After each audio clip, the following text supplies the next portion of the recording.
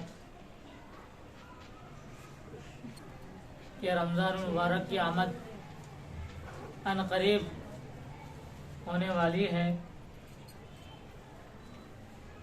अब ये जो मजलिस रखी गई है, जो जलसा रखा गया, जो इजलास मुनाकिद किया गया है, उसका अनवान ही यही है इस्तक़बाल रमज़ान। इस्तक़बाल रमज़ान यानी रमज़ानुल मुबारक अनक़रीब आने वाला है। चंद सातों में समझिए आप, चंद घंटों में समझिए। तो इस्तक़बाल रमज़ान में हमें क्या क्या करना चाहिए? रमज़ान का इस्तक़बाल पुरतफाक या पुरखुलूस तरीक़े से या जोश व खरोश के साथ या पूरे दिलो जान के साथ इस्तक़बाल करना चाहिए। देखो, ये हमारे लिए बहुत ही मसरत और शादमानी का मौका है, खुशी का मौका है कि रमज़ान अनक़रीब आने वाला है। बल्कि अल्लाह के नबी अलैहिस्सलातु वस्सलाम तो हमें दुआ भी सिखला गए। शाबान के महीने में अल्लाह के नबी सल्लल्लाहु अलैहि वसल्लम फरमाते हैं, रमज़ान की आमद से पहले आप दुआ मांगा करो, अल्लाहुम्मा बारिक लना फी रजब व शाबान व बल्लिगना रमज़ान। ऐ अल्लाह, हमारे लिए क्या है? रजब में बरकत दे और हमें रमज़ान के महीने तक पहुँचा। तो हमेशा दुआ करते अल्लाहुम्मा बारिक लना फी रजब व शाबान व बल्लिगना रमज़ान। तो रमज़ान का महीना मिलना हम जैसे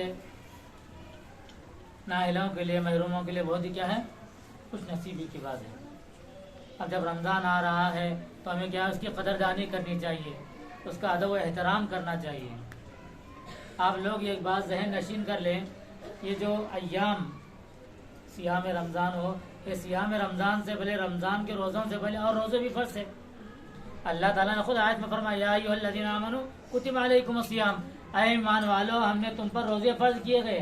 फ़र्ज़ किए हैं जैसा कि अगली उम्मतों पर, तुमसे पहले कौमों पर, उम्मतों पर फ़र्ज़ किए थे। तो इससे मालूम हुआ, पता चला कि अगली उम्मतों पर भी रोज़े क्या थे? फ़र्ज़ थे। और औक़ात थे उनके और तरीक़े, लेकिन उन पर भी क्या है, रोज़े फ़र्ज़ थे। हज़रत सैयदना आदम अलैहिस्सलाम से लेकर ख़ातमुल अंबिया, ख़ातमुन नबिय्यीन हज़रत मोहम्मद सल्लल्लाहु अलैहि वसल्लम तक रोज़े फ़र्ज़ किए गए। और ये तो अलग बात है, सैयदना हज़रत आदम अलैहिस्सलाम की जो शरीयत थी उसमें तीन रोज़े थे। क्या थे? 3 रोजे, जिसे हम याद करते हैं अय्याम 20 के नाम से। किसके नाम से? अय्याम 20। अय्याम 20 का मतलब है चांद की जो है 13वीं 14वीं 15वीं, 13वीं 14वीं 15वीं। राजे कौल यही है। बहुत सारे बोलते हैं पर जुमेरात जुम्मा हफ्ता, बात कहते हैं पीर जुमेरात जुम्मा, लेकिन राजे कौल के मुताबिक जो मुहद्दिसीन फरमाते हैं चांद की 13वीं 14वीं और 15वीं तारीख को अय्याम 20 कहा जाता है। ये सैयदना हज़रत आदम अलैहिस्सलाम की शरीयत में से। और सौमे दाऊद ये है, एक क्या है?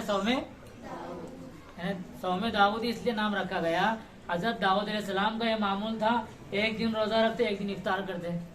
और समझो आज रोजे से है तो कल रोजा नहीं रखते, एक दिन क्या छोड़ देना, फिर क्या है अगले। तो इसको क्या बोलते हैं? सौमे दाऊदी। क्या बोलते हैं?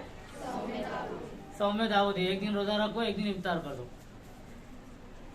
और उसके बाद जो है जब मूसा अलैहिस्सलाम को अल्लाह रब्बुल इज्जत ने, रब्ब करीम ने जो है फिरौन से नजात दी, फिरौन से नजात दी, तो अल्लाह रब्बुल इज्जत ने फरमाया बनी इसराइल पर कि तुम पर ये रोजा फर्ज है यौम आशुरा का। कौन सा रोजा? जिसे हम यौम आशुरा से याद करते हैं। 10 मुहर्रमुल हराम का रोजा बनी इसराइल पर फर्ज था, बनी इसराइल पर फर्ज था। फिर बाद में अल्लाह के नबी अलैहिस्सलातु वस्सलाम जब मदीनतुल मुनव्वरा तशरीफ ले गए, हिजरत के 1.5 साल बाद, कितने साल बाद? 1.5 साल बाद 10 शाबानुल मुअज्जम और सन 2 हिजरी को रमजान के रोजे फर्ज किए गए। सन 2 हिजरी, हिजरत के 1.5 साल बाद शाबान मुअज्जम की 10 तारीख थी और हिजरी क्या थी? 2। सन 2 हिजरी को रमजान मुबारक के रोजे फर्ज किए गए। जैसी ये आयत नाजिल हुई, या अय्युहल्लज़ीना आमनू कुतिबा अलैकुमुस सियाम कमा कुतिबा अलल लज़ीना मिन क़ब्लिकुम लअल्लकुम तत्तक़ून। तो तमाम जितने रोजे फर्ज थे बनी इसराइल पर, जो यौम आशुरा का रोजा, ये तमाम की फर्जियत क्या हो गई? साकित हो गई। क्या हो गई? यानी खत्म हो गई। जैसे ही रमजान के रोजे फर्ज किए गए तो उनकी जो पोजीशन थी यौम आशुरा के रोजे की फर्जियत की, वो सुन्नत पर आकर टिक गई, वो सुन्नत पे आकर रुक गई। लिहाजा अब रमजान के रोजे तमाम उम्मत पर 30 रोजे मुकम्मल फर्ज किए गए हैं और यौम आशुरा के रोजे क्या है? सुन्नत। इसलिए नबी अलैहिस्सलातु वस्सलाम फरमाते हैं अब ये मेरी उम्मत पर रोजे फर्ज नहीं बल्कि सुन्नत रहेंगे। इसलिए ऐ मेरे लोगों, ऐ मेरी उम्मत के लोगों, तुम क्या करो? 10 के साथ नबी को मिला लो। 10 के साथ क्या करो? इसमें क्या है? यहूदियों की, यहूद नसारा की मुखालफत है, उनकी मुखालफत करो। उन्होंने एक रखते हैं तो आप 2 रखो, 9 और 10। तो क्या है? रमजान के रोज़ों की फर्जियत से पहले वो रोज़े फ़र्ज थे। जैसे ही रमज़ान के बाद में जो है कुरान में आयत नाजिल हुई, अल्लाह ताला ने रोज़े फ़र्ज किए रमज़ान के, तो उनकी फर्जियत ख़त्म होकर सुन्नत पर आकर रुक गई।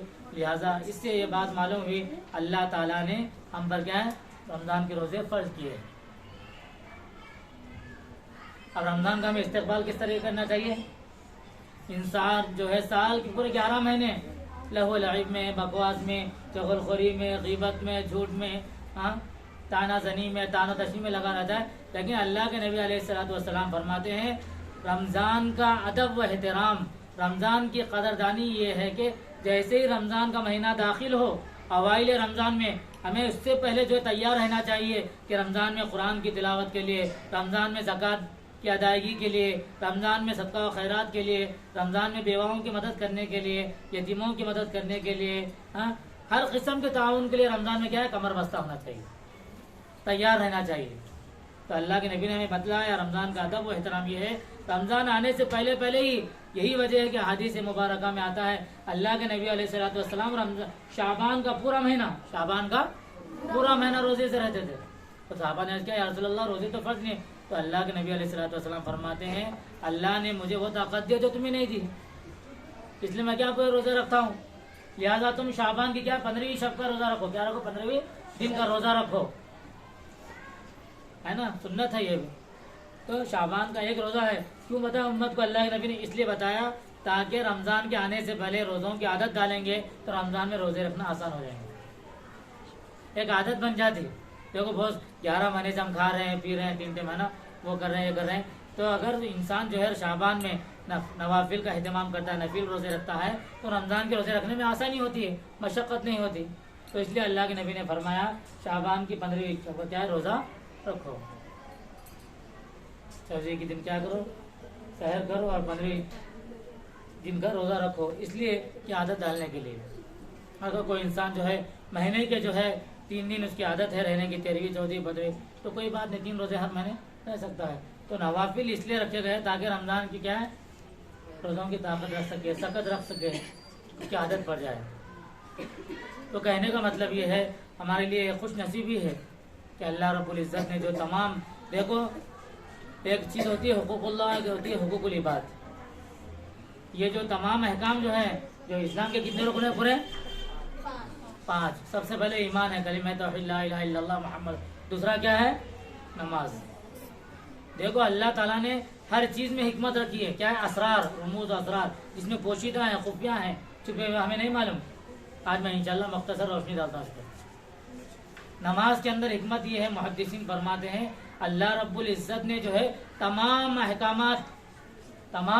अहकामात फर्श पर उतारे। फर्श पर है दुनिया में तमाम अहकामात, चाहे ज़कात हो, रोज़ा हो, हज हो, तमाम जो ये हुक्म नाफिज किए, लागू किया अल्लाह ताला जिब्रील अमीन के जरिए दुनिया ही में फर्श पर। लेकिन जब बारी आई नमाज की तो अल्लाह ताला ने अपने प्यारे हबीब, लाडले हबीब मोहम्मद अरबी सल्लल्लाहु अलैहि वसल्लम को अर्श पर बुलाया। कहाँ पर बुलाया? अर्श पर, मेराज में बुलाया। मेराज में बुलाकर अल्लाह रब्बुल इज़्ज़त ने तोहफा दिया। तो इससे भी नमाज की अहमियत जाहिर होती है, फजीलत जाहिर होती है, नमाज का मर्तबा, नमाज का मकाम जाहिर होता है कि अल्लाह रब्बुल इज़्ज़त ने तमाम अहकामात, हज, ज़कात को तो जो है फर्श पर नाजिल किया उतारा।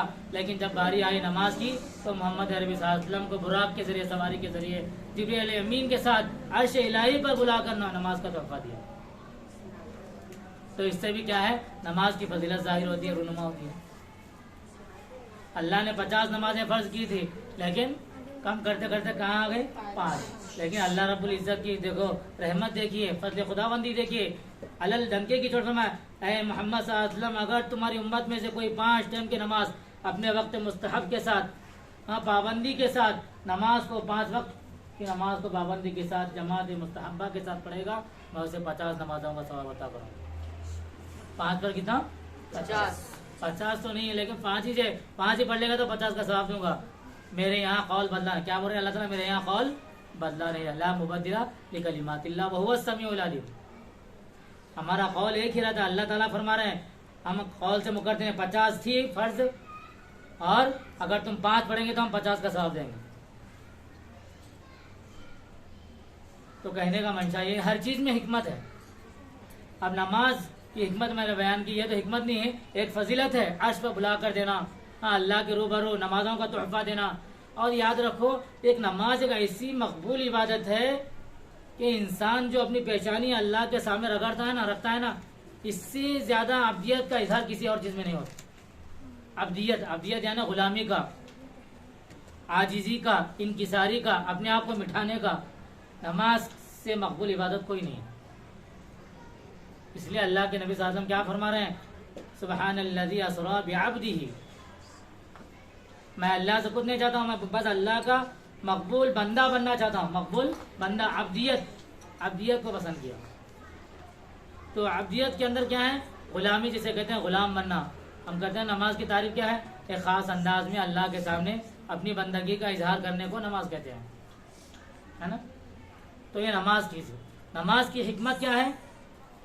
नमाज देखो, पहले सबसे पहले ये बात जान लो, ये बात गौर से सुन लो।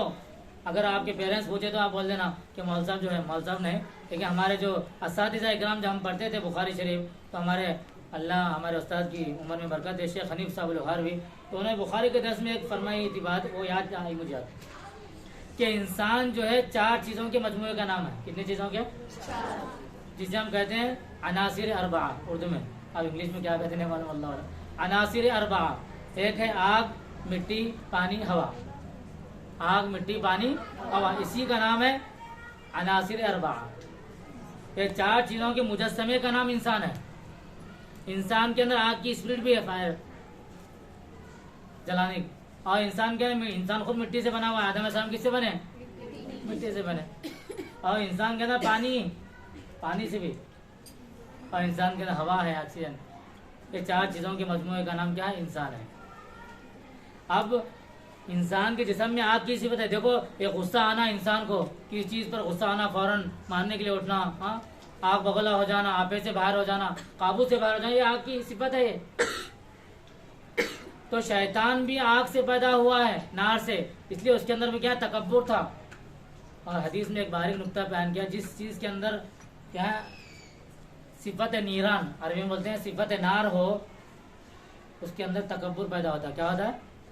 शैतान आग से पैदा किया गया, उसके अंदर तकब्बुर था, जिसकी बुनियाद पर उसने अल्लाह के हुक्म की नाफरमानी की, सरकशी की, तो रांधे दरगार हो गया।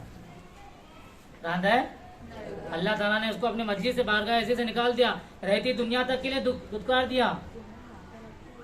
तो शैतान ने तकब्बुर किया, किसकी बुनियाद पर? आग से पैदा किया गया। आग के अंदर सिफत ये है। और देखो मिट्टी की सिफत है हमेशा नीचा। आप मिट्टी को पत्थर को मारो ऊपर तो हमेशा ऊपर जाती, नीचे आती, नीचे आती। और आग जलाओ तो धुआं कहाँ जाता? तो ये सिफत है। तो ऊपर जाना है तकब्बुर। तो शैतान आग से पैदा किया, उसके अंदर तकब्बुर था, कूट कूट कर भरा हुआ था, इसलिए उसने अल्लाह के हुक्म से रूह गर्दानी की, नाफरमानी की। तो अल्लाह ताला ने उसको रहते दुनिया तक के लिए मलऊन करार दिया, इब्लीस। तो इंसान के अंदर एक सिफत आग की भी, आग से पैदा किया, आग का मादा है। तो अल्लाह रब्बुल इज्जत फरमाते हैं मैंने नमाज को इसलिए फर्ज किया इंसान के ऊपर कि इंसान के अंदर क्या आग की भी सिफत है, उसके अंदर तकब्बुर, बड़ापन, खुद पसंदी, उज्ब पसंदी पैदा होती है। नमाज जैसी इबादत को फर्ज करके इंसान के अंदर तकब्बुर को दबाने के लिए मैंने नमाज को फर्ज किया। किसके लिए? तकब्बुर को दबाने के लिए। ये नमाज की हिकमत है। और दूसरी जो चीज है वो ज़कात। देखो इंसान के अंदर मिट्टी की सिफत है, खुद इंसान मिट्टी का पुतला है, और मिट्टी की खासियत है, मिट्टी की सिफत है बुख्ल, बखीली। बुख्ल, बखीली। देखो मिट्टी कभी आपको गोल्डन नहीं देगी, लो मेरे पे अंदर गोल्डन दफन किया हुआ ले लो तुम, मेरे अंदर सिल्वर है, चांदी ले लो तुम। बहुत सारे महादिन है, अरबी में महादिन बोलते हैं कान को, खजानों को। जमीनी खजाने जो मदफून होते हैं, अल्लाह ताला ने जब जमीन को पैदा किया उसी वक्त से जो है मुख्तलिफ किस्म के मादिन है, सिल्वर, चांदी, सोना, बिना, सब कहाँ से निकलते हैं? काने रहती है जमीन में। तो जमीन खुद नहीं देती आपको जब तक कि उसके अंदर खुदवाई ना करे, मशीनें ना लगाए। तो जमीन के अंदर बखीली, बुखली की सिफत है। जब तक आप उसके अंदर मेहनत नहीं करेंगे, मशीन नहीं लगाएंगे, हाँ खड़ा को देंगे नहीं, जब तक नहीं देती हो। तो इंसान के अंदर भी बुखल की सिफत है। क्या है? इंसान के अंदर भी बुखल की सिफत है। इंसान मेरा माल, मेरी औलाद ऐसा बोलता है ना। इस बखीली की सिफत को दबाने के लिए, इस बुखल को दबाने के लिए अल्लाह ताला ने ज़कात जैसी इबादत हम पर फर्ज की कि ज़कात तमाम अरकान के साथ अच्छी अदायगी के साथ अदा करो, गरीबों को ज़कात अदा करो, तो इससे तुम्हारा बुखल दूर होगा और सखावत बढ़ेगी। ये हिकमत है ज़कात के अंदर। और तीसरी चीज जो इंसान बना है, जिसे पानी। देखो पानी के अंदर जो सिफत है हिर्स व तमा, लालच जिसे हम कहते हैं। क्या कहते हैं? लालच।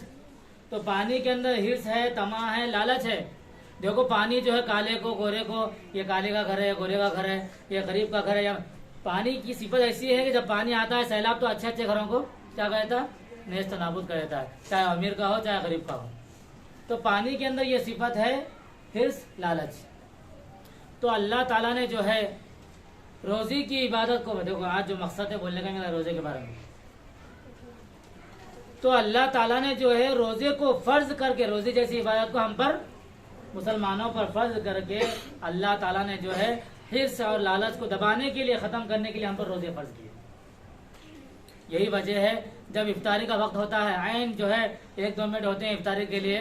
देखो इंसान जो सुबह से शाम तक भूखा रहा अल्लाह के लिए, तो सबसे पहले उसका हाथ जो है, जैसे ही मौजन साहब इमाम अल्लाहुम्मा बोलते शुरू करे, पानी का गिलास हाथ में रहता है। और सब छोड़ दो, मतलब बिरयानी वो सब नहीं, पहले हलक शुक्रा काटा हो गया, तो रूह अफ़ज़ा होता है और साथ में नींबू शरबत होता है। तो सबसे पहले क्या? गिलास पानी का। क्यों? इसको ख़त्म करने के लिए, शिद्दत, प्यास की शिद्दत को ख़त्म। तो अल्लाह ताला फरमाते हैं यही वजह इंसान के अंदर जो पानी की सिफत है हिर्स और तमा, तो हमने रोज़ों को इसलिए फर्ज किया बंदों पर कि लालच और तमा को ख़त्म कर दें, लालच और तमा को ख़त्म कर दें। और चौथी जो है हज है। और हज की हिकमत क्या है? हज की हिकमत हज के जो फर्ज किया अल्लाह ताला ने, चौथी चीज में क्या बोला? हवा। क्या बोला? हवा। देखो गौर से सुनो, ये बातें आपको नहीं मिलती, मैं इसलिए बता रहा हूँ आप लोगों को समझ में आना। हज के अंदर हिकमत क्या है। और इंसान का चौथा जो चीज़ था हवा। हवा की खासियत ये क्या है, जहाँ मैं हूँ वहाँ कोई ना हो। हवा की सिफत क्या है, खासियत, जहाँ मैं रहूँ वहाँ कोई ना रहे। अब आप वॉलीबॉल फुटबॉल बॉल में हवा भरते हैं, अगर कोई चीज़ और दूसरी जगह तो हवा रहती है, फट ब्लास्ट। तो हवा की सिफत है जहाँ मैं रहूँ वहाँ कोई ना रहे। इसे अरबी जुबान में कहते हैं अनानियत। क्या बोलते हैं, अनानियत। तो अल्लाह रब्बुल इज़्ज़त ने हज जैसी इबादत हम पर फर्ज करके अनानियत को दबाने के लिए, अनानियत को खत्म करने के लिए हम पर हज फर्ज किया। क्या बोलते हैं, अनानियत को खत्म करने के लिए हम पर हज फर्ज किया है। देखो हज भी ऐसी जगह फर्ज किया, वो भी अपने वतन में नहीं, देश सऊदी में। और हज ऐसा फर्ज किया कि चाहे अमीर हो, चाहे गरीब हो, चाहे काला हो, चाहे गोरा हो, सिर्फ दो ही लिबास, चाहे चादर और इजार। अमीर के लिए भी वही दो कपड़े और गरीब के लिए वही दो कपड़े। एकसानियत, चाहे अमीर हो, चाहे काला हो, चाहे गोरा हो, कहीं का रहने वाला हो। हज ऐसा एक इबादत, एक ऐसी इबादत, ऐसा रुकन है कि उसमें काले गोरे सब बराबर। किसी शायर ने, अल्लामा इकबाल ने क्या खूब कहा, एक ही सब में खड़े हो गए महमूद और अयाज। एक ही सब में खड़े हो गए महमूद और अयाज, ना कोई बंदा रहा ना कोई बंदा नमाज। तो हज की इबादत में, नमाज की बात में काले गोरे अमीर गरीब सब बराबर, इसमें किसी का फर्क नहीं।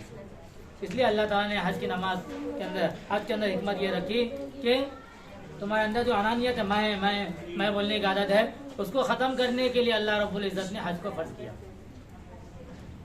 तो हमें चाहिए कि रमज़ान का महीना आने वाला है, उसमें क्या क्या चीज़ें करनी की और क्या क्या चीज़ें न करने की।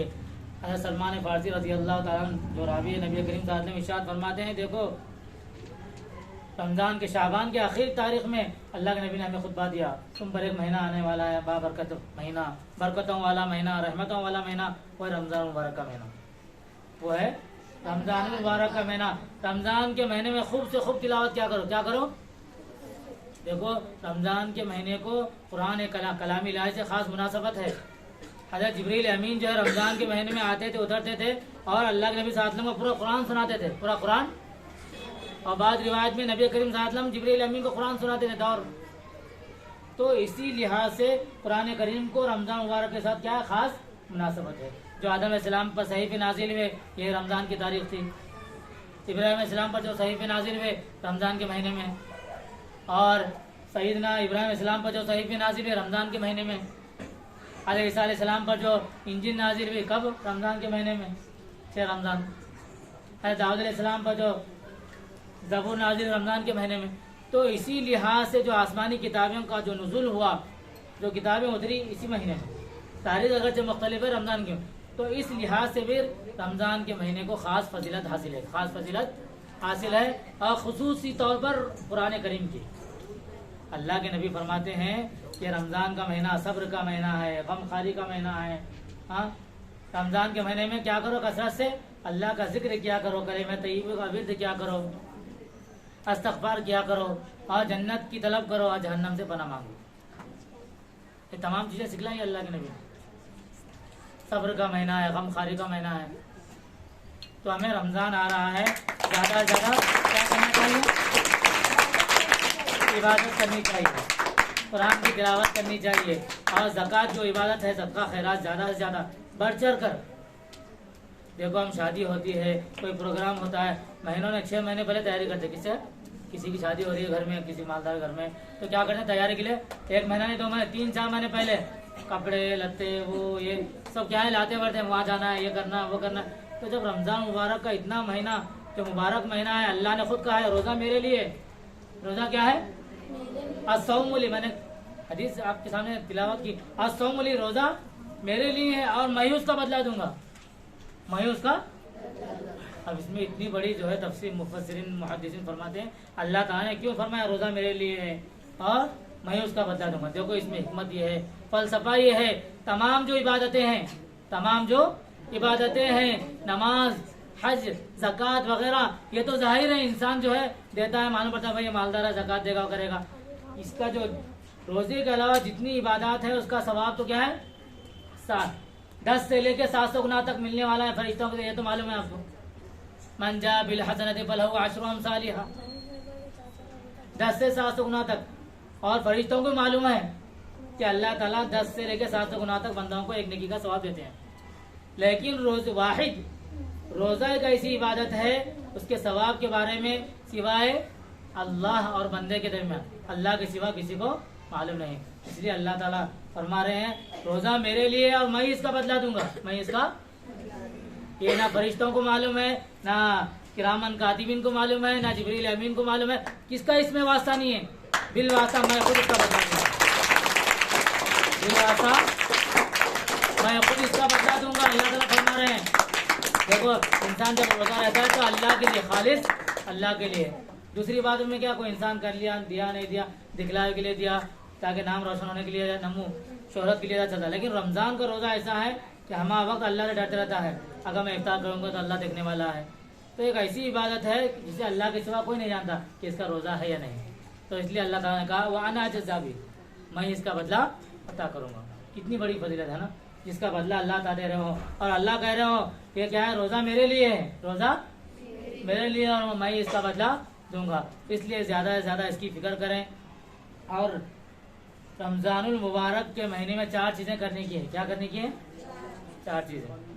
सबसे पहले जो है जिक्र को कसरत से करो। जिक्र को क्या हो? कसरत से। कलिमा तय्यबा, क्या करना? कलिमा तय्यबा ला इलाहा इल्लल्लाह मुहम्मद रसूलुल्लाह का विर्द कसरत से क्या करो। और दूसरी चीज है इस्तिग़फ़ार। ये 2 चीज क्या है? अल्लाह की रजा के लिए। क्या करना है? अल्लाह की रजा के लिए इस्तिग़फ़ार कसरत से करना है, कलिमा तय्यबा का विर्द ज्यादा करना है। और 2 चीजें अपने लिए हैं, अपने लिए। वो क्या है? जन्नत की तलब, जन्नत की, यानी अल्लाह से जन्नत मांगो, अल्लाह हमें जन्नत नसीब फरमा, जन्नत फिरदौस में आला मकाम नसीब फरमा, मकाम अलीयीन में जगह नसीब फरमा। और जहन्नम से पना, जहन्नम से क्या है? करने की है, करने की है ना।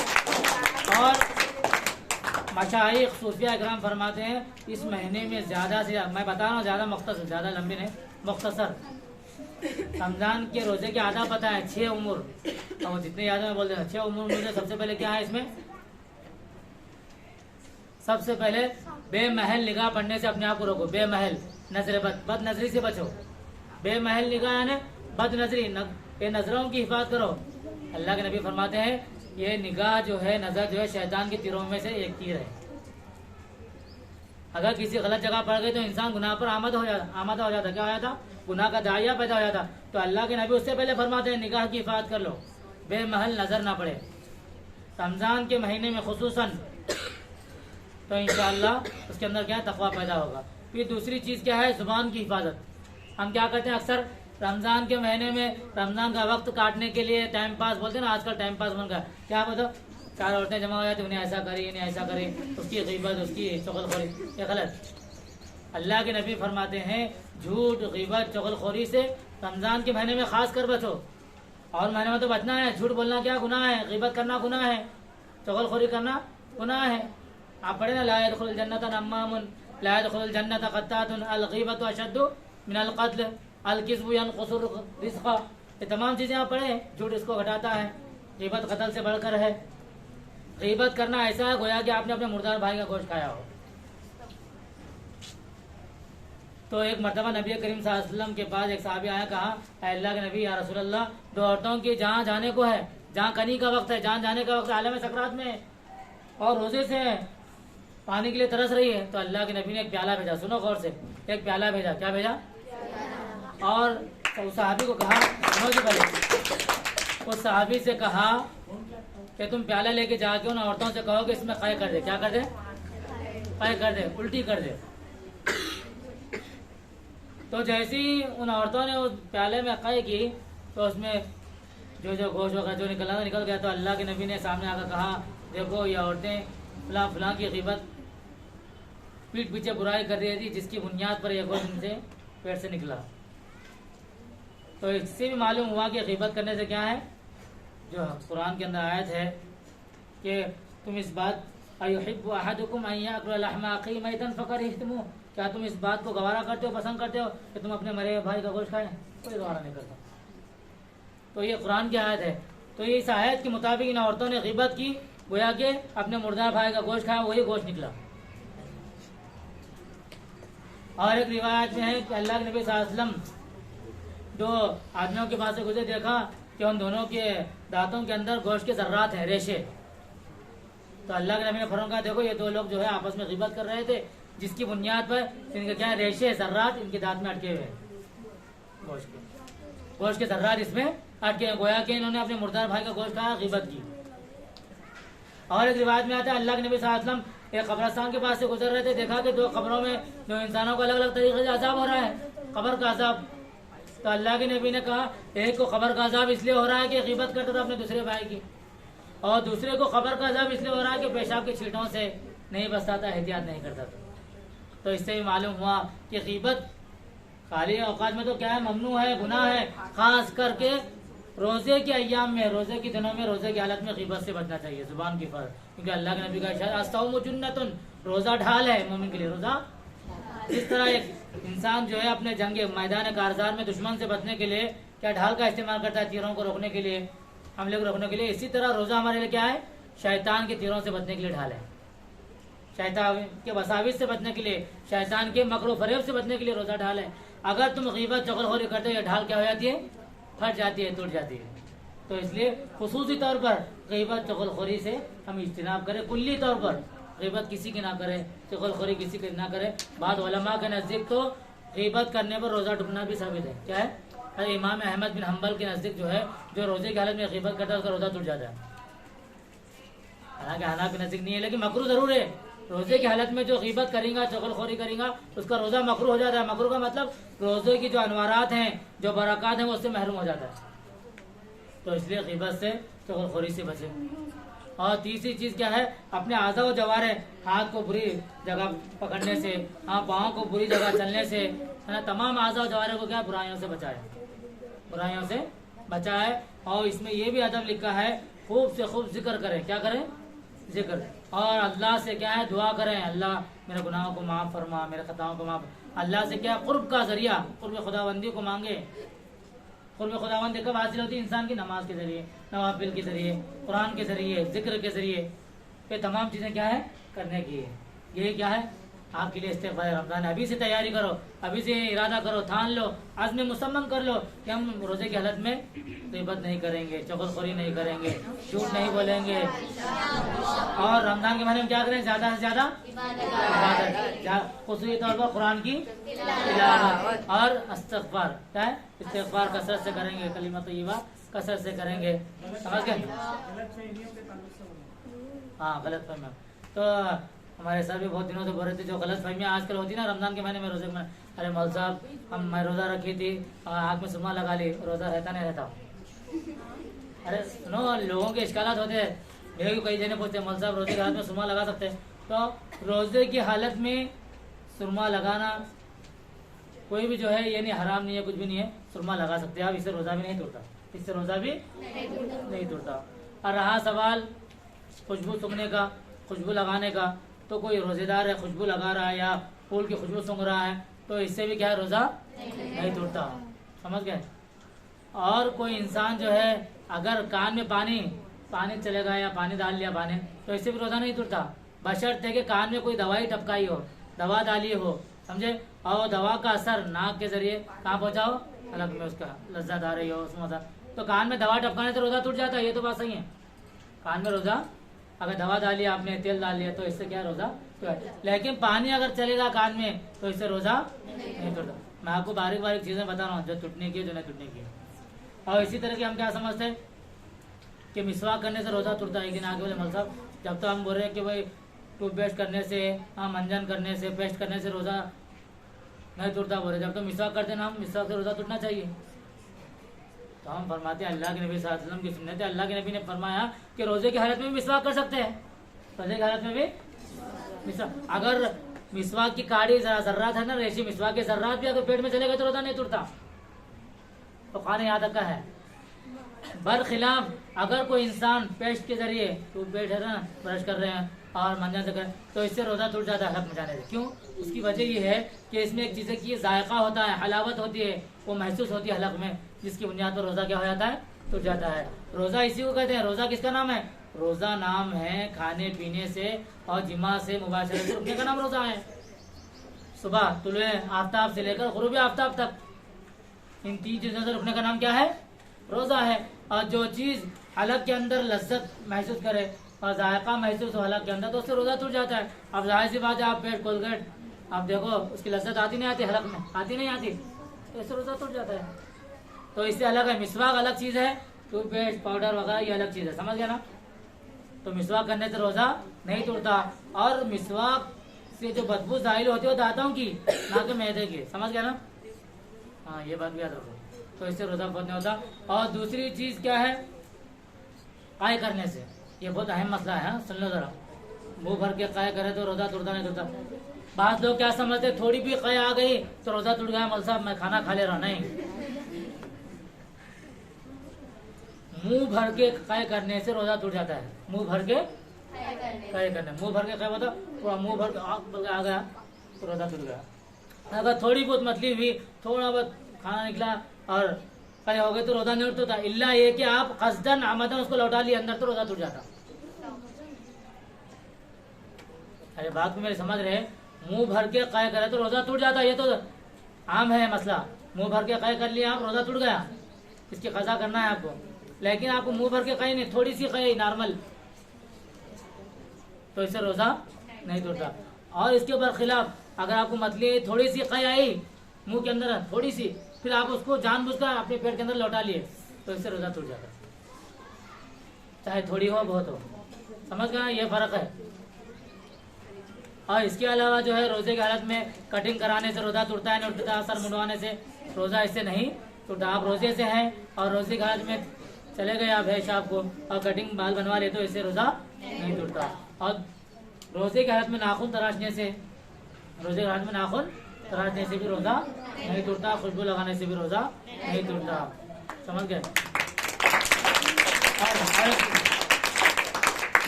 और एक सबसे अहम चीज मैं बता रहा हूँ आपको, बड़े हजरात के लिए है। तो रोजे की हालत में जो है, अगर कोई इंसान, बाज लोग होते हैं ना, रोजा किस पर फर्ज है? बालिग हजरत मर्द, हर बालिग मर्द, आकिल बालिग मर्द का क्या रोजा फर्ज है, समझ गया ना। तो मैं क्या बोल रहा हूँ, अगर कोई नापाकी की हालत में सहरी कर लिया, कि बाद में जो है तुले आफ्ताब गुरूब हुआ, तो भी इससे क्या रोजा नहीं टूटता। नापाकी का गुनाह अलग मिलेगा, लेकिन इससे रोजा बहुत नहीं होता, ठीक है ना। इंशाअल्लाह जो कहा सुना गया, अल्लाह ताला उस पर अमल की क्या है तौफीक अता फरमाए, आमीन। और कुछ कहना सर? तो सुभान अल्लाह, क्या बोल रहे हैं?